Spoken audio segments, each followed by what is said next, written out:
So what sample have you just taken, Leah? This is an aquagenics compartment bag test. It's actually to determine how many coliforms and E. coli might be in the water, looking at microbiological content in the water to get an idea. So it's just for checking to see whether there is an absence or presence. The beauty of these ones that we're trialling is it doesn't need an incubator.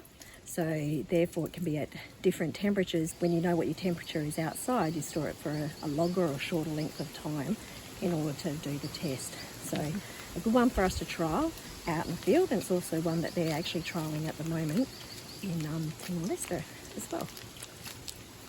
So this is just a really basic water test kit that I've got here. This one's just to look at some of the trace metals and so forth in the water, alkalinity and hardness as well. So it's basically just to tell us what's going on with the water and what's in the water. What else could be impactful to people's health that's in the water. We dip it in here for 1-2 seconds, take it out, flick it a couple of times, and then now what we're going to do is check it against the sides. So just like a pull test really. So it looks like, as an indicator, it's about a 7.5 pH. Hardness actually looking really quite hard on the water. No hydrogen sulfide. Iron, it's a fair bit of iron in there, 0.5. Copper, a little bit, not really, a little bit of lead.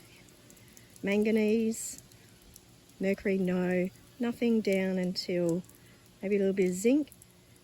Fluoride, nothing, really nothing on the sodium chloride, but alkalinity, good level for alkalinity. So there's a couple in there then that we would do. That's just an indicator test. We'll probably then make sure we can take it to a lab as well, particularly if we're going to do any look at the treatment system and what else might be needed.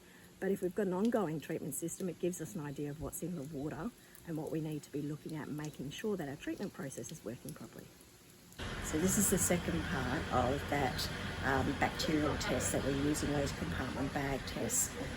We've added the medium into the actual sample of the water, and then we start to pour it really slowly into this bag until it fills up each of the lined parts.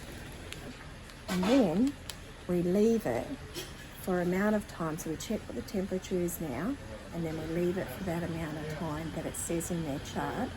And then we actually check it with a UV light, check the coliforms in the water, and we check with the E. coli against the chart as well. So this one, we've grabbed the sample from the bathroom tap, and we're just trying to check the pH, the conductivity and the temperature. They're good indicators of what's happening with your water.